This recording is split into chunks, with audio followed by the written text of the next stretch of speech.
Hey everyone, Dave here. So recently I had the unique experience of participating in a screening of Petscop and a short Q&A afterwards at a place called Spectacle, which is a theater in Brooklyn. If you are ever in the Williamsburg area, I highly recommend checking out Spectacle. It's an amazing spot for curated experimental screenings. Um, and I was fortunate enough to participate in this Q&A with my friend Liz Ryerson and Jordan Fish as well. Liz has a great new episode of her podcast, The Blood Zone, now available. So I'll include a link to that in my video description. Jordan does some interesting stuff as well. So I believe he has a podcast about the Coen brothers. So I'm going to check that out when I get a chance. That sounds right up my alley. So if I can find that, I'll include that in the video description as well.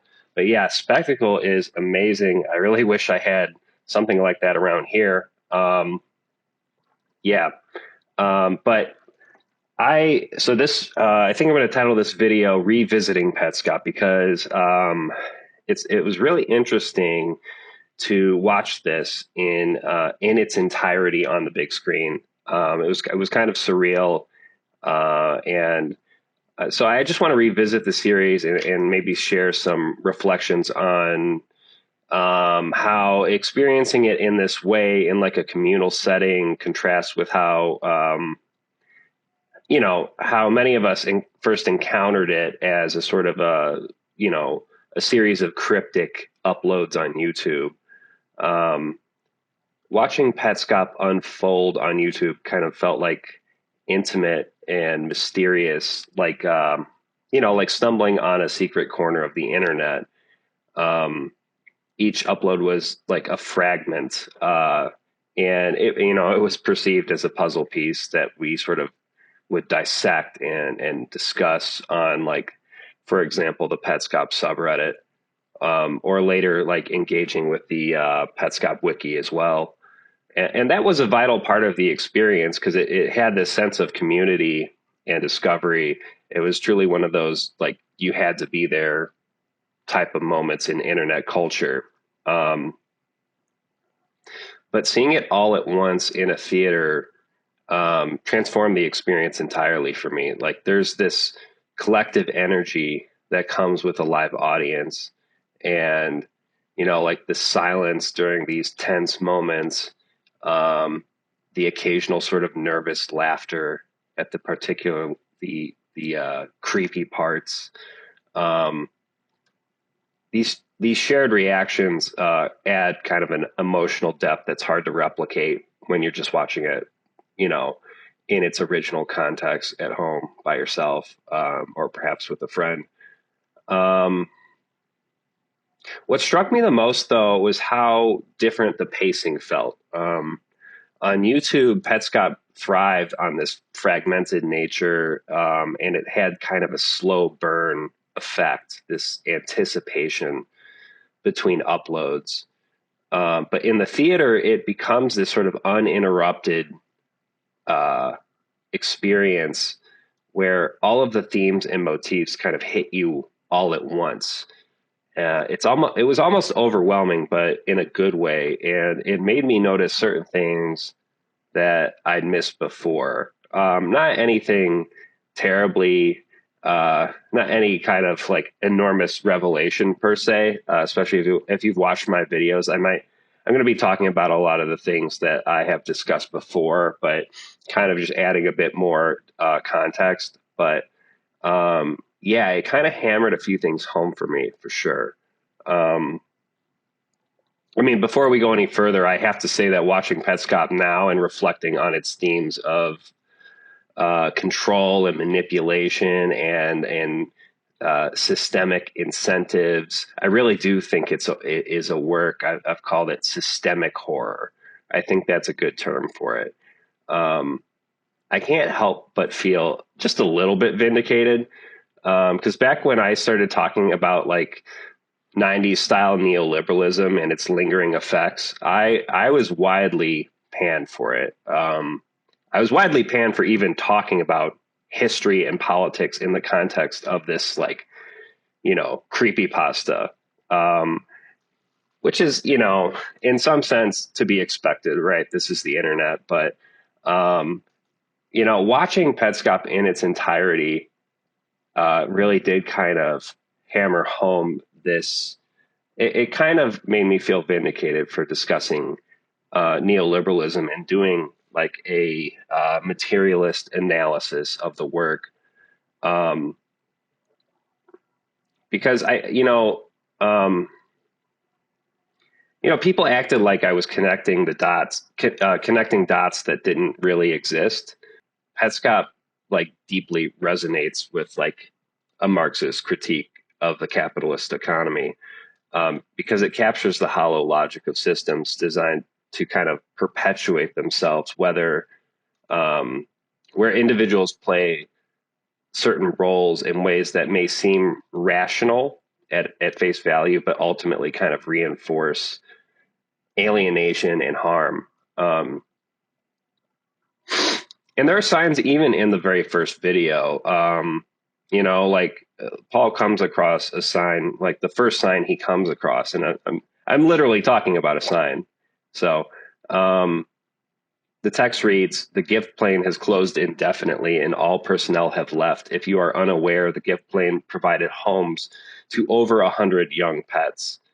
That phrasing immediately evokes the language of austerity, the closure of a system that once provided care and stability reflects what happens when support structures are gutted under the guise of efficiency or necessity.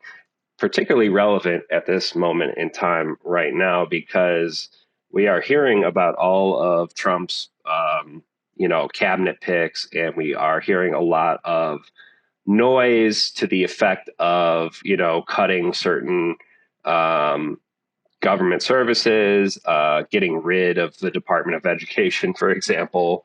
Some things that seem fairly absurd and I don't believe are going to be accomplished, especially with this band of incompetent morons being put in charge. But we shall see. Maybe I'll be eating my words. I don't know.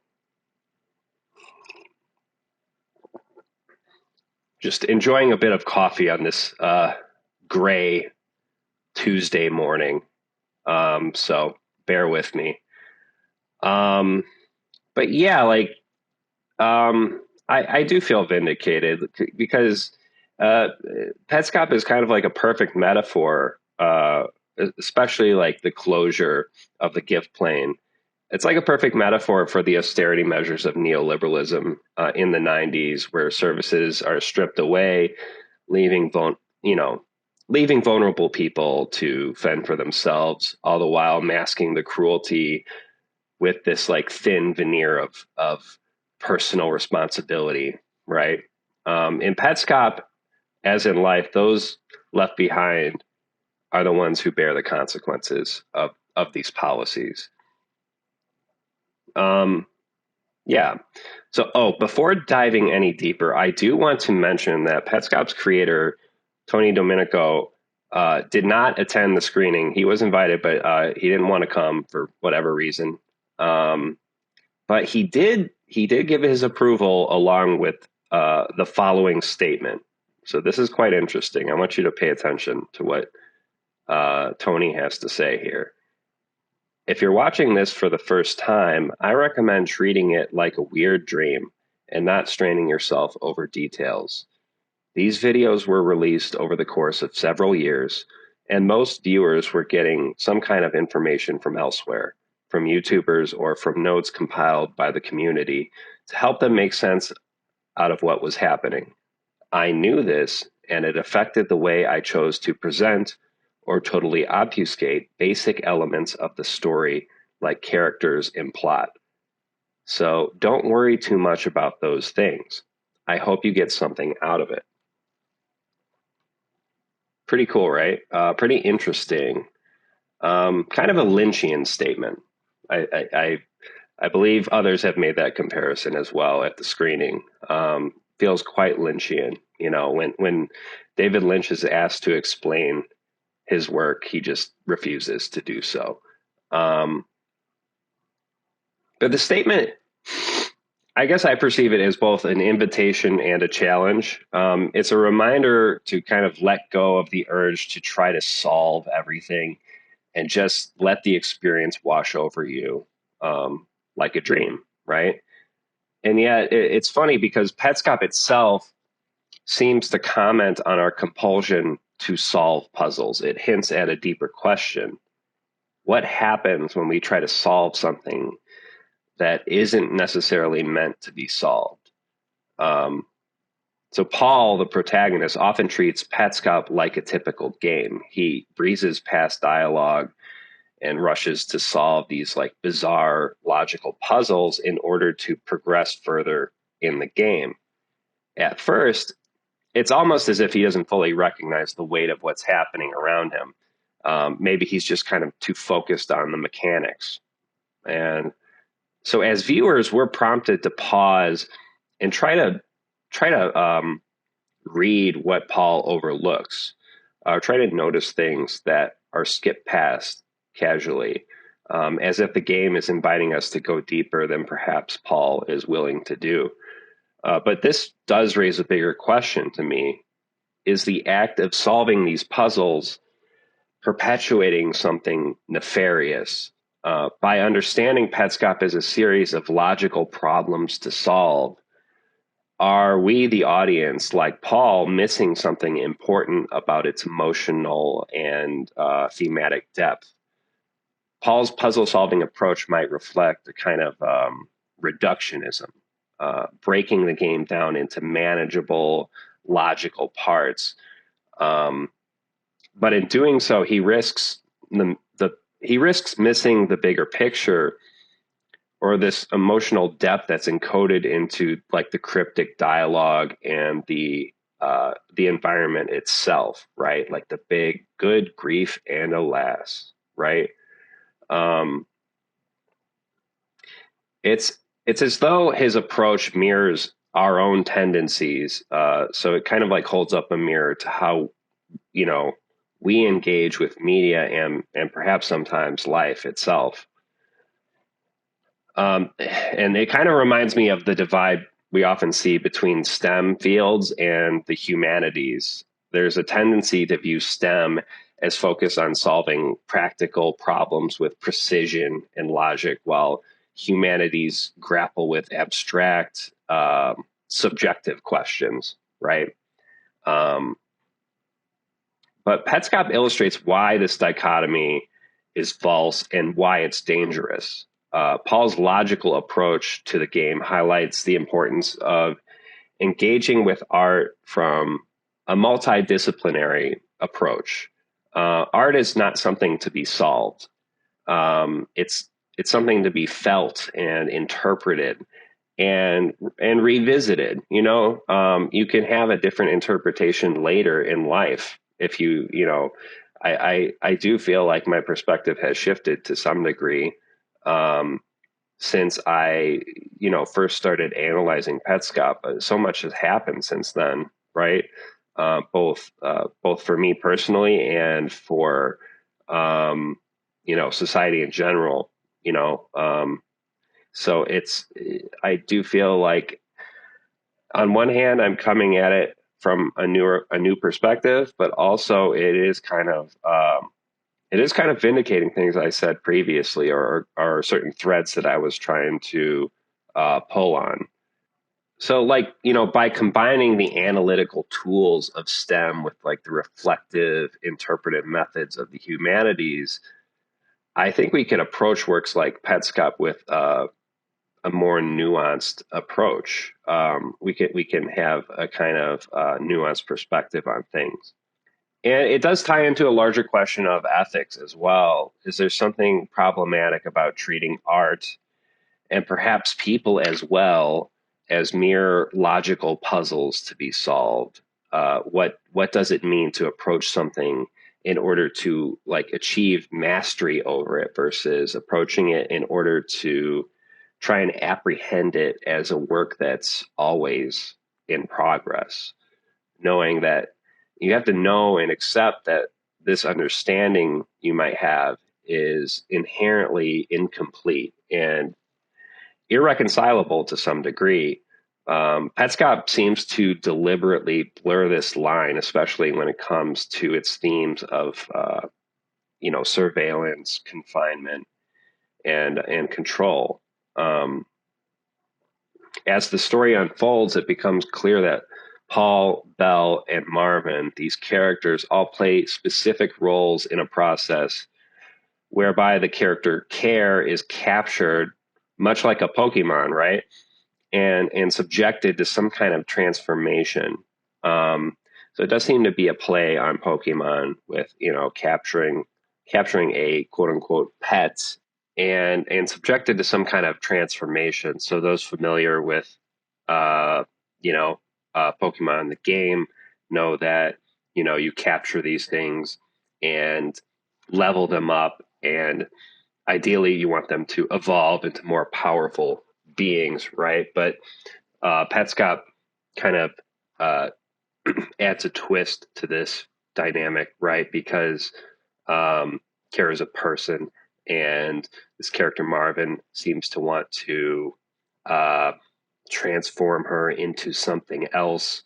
Um, yeah, so this isn't just like a gameplay mechanic, right? It's a metaphor um, for control and manipulation. It suggests that some of these characters are perhaps unwitting participants in a system that's designed to perpetuate a kind of hellish process of, uh, you know, kind of molding somebody else into something that they are not, in order to sort of conform to your expectations, right? Um, and it makes me wonder, right? Like, by engaging with the game, is the player somehow complicit in this? And by extension, are we the viewers complicit just by observing and trying to understand this logic? Um, it brings to mind Herbert Marcuse's One-Dimensional Man, particularly the idea of instrumental reason and how systems can incentivize behaviors that lead to unintended, oftentimes harmful consequences, right? Uh, Take the classic example. It's entirely rational for each individual to want to leave work and go home at the end of the day, right? If you're commuting. But when everyone makes this same rational choice, it can lead to a traffic jam. Um, so this is a systemic problem that is born from individually rational choices. So the problem is that the system is incentivizing this, right? Um, Marcuse argues that instrumental reason, when unchecked, prioritizes the logic of systems over individual or collective well-being, and it becomes a mechanism for domination by perpetuating the existing power structure. Similarly, in Petscop, Paul might well be operating within a system that feels logical or inevitable to him. Yet, is it possible his actions are somehow feeding the system in a manner that perpetuates some kind of negative outcome? It's an interesting question to me. As viewers, we engage with Petscop in a similar way. We treat it as a puzzle to be solved, or a mystery that is we unravel. And by doing so, we risk perpetuating the same instrumental logic, focusing on decoding the game rather than questioning its deeper systemic implications, and ignoring the ideological dimensions of this gameplay experience, right? I think, I dare say, a lot of the interpretations of Petscop on YouTube are guilty of this, right? They fundamentally miss that this is systemic horror, that the game is a system that is, and sometimes perpetuating itself. And you really have to analyze how the system of Petscop incentivizes the player to continue the process, to perpetuate this kind of feedback loop. I think it's relevant to talk about the character Rainer in this context, whose real name is, we learn, is Daniel Hammond. So he's the creator of the in-universe game Petscop. And early in the series, Paul speculates that the game wasn't made for him, not him specifically. And there is evidence that Rainer designed the game specifically for Marvin, possibly to accuse him of some kind of heinous crime and subsequently extract information from him. At first, it seems, like later in the series, we see that Marvin, this character Marvin, is testing the game. Perhaps they've been tasked with doing so as part of a broader effort of, for Daniel to develop this game. And yeah, Rainer's actions seem driven by a sense of guilt or complicity regarding Marvin's behavior. So this adds layers of moral ambiguity to Rainer's character. Is Petscop a tool for justice, or is this perhaps just Rainer's way of grappling with his own complicity?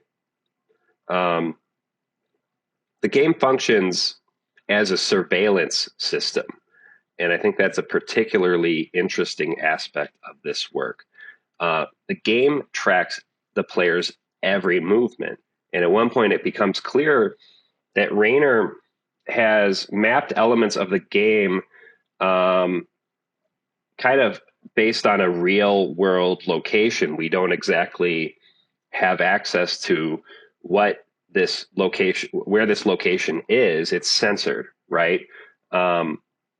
Which is another interesting dynamic. But this prompts Marvin, who, is testing the game at this point, to, it's trying to get him to reveal perhaps where he buried something, right? We're not exactly privy to what is going on, but we know that Rainer is accusing Marvin of something pretty bad, right? So you can kind of put two and two together.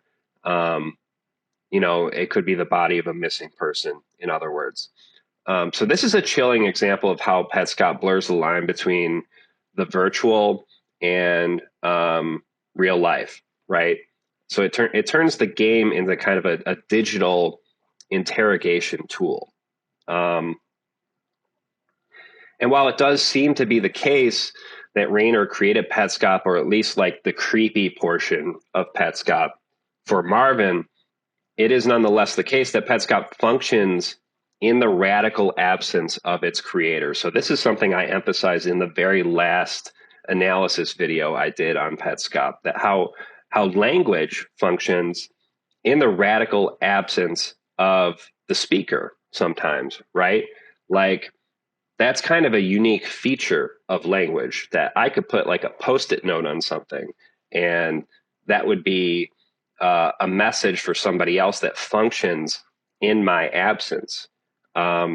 This is not something other animals can do. This is something only humans can do thus far, right? So language functions in the radical absence of the speaker, and a video game, likewise, functions in the radical absence of the game's creator, right? Because it's strongly implied that Daniel Hammond is no longer around. I think he kind of did himself in due to his supposedly due to his guilt, right? So new participants are now undergoing this kind of hellish process, right? Like all of their movements are being tracked. So this system was created to ostensibly to try and interrogate Marvin, right? But now it's tracking anybody who plays the game. And so this is Rayner's legacy. He created like a mass surveillance system. So this adds another layer of complexity. This kind of tracking system, and it is interesting how the game repurposes the player's past movements in its demo sequences with a twist. These movements are transcoded onto like a map that is in a previous state, right? Like so, doors might be that were previously closed might be open, allowing the player's past actions to kind of navigate spaces that they couldn't before. This is really interesting to me, and it's not something I've seen in any other work previously.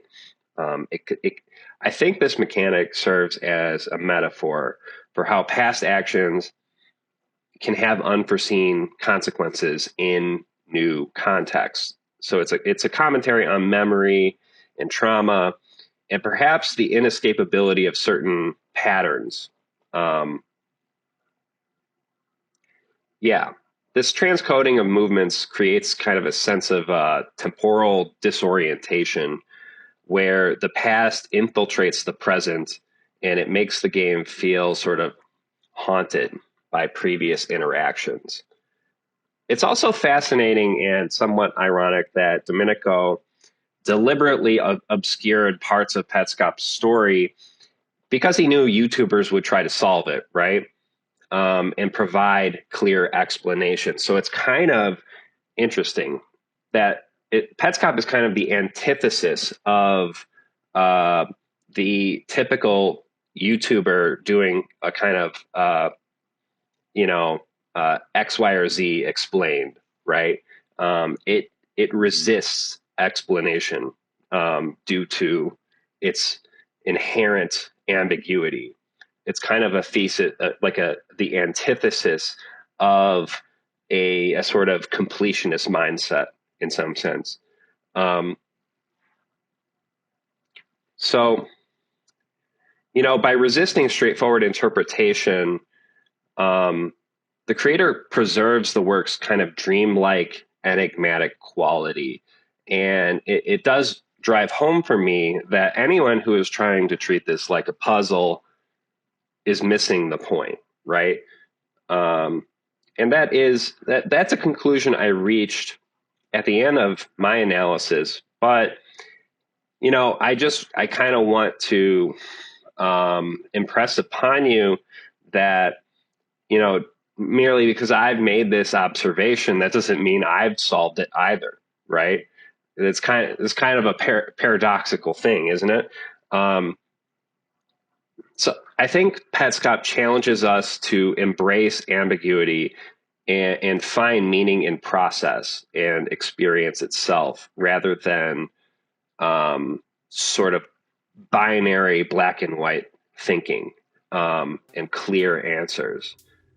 But revisiting Petscop in a theater really did magnify these themes for me. And it reminded me that Petscop, isn't just a puzzle to be solved. It's an experience to be felt. And Paul's mechanical approach to the game at the beginning and our own tendencies to try and dissect and explain reflect how we often engage with media and maybe life itself. And in the end, Petscop remains a haunting, elusive, and difficult thing to neatly categorize. It is a testament to the power of ambiguity in art and the richness of embracing the unknown. It's a work that doesn't just tell a story, but engages us in an ongoing dialogue about control, systems, complicity, all of that stuff. So thank you for joining me as I revisited this strange, fascinating work. I would love to hear your thoughts and interpretations. So let me know what you think. And until next time, take care.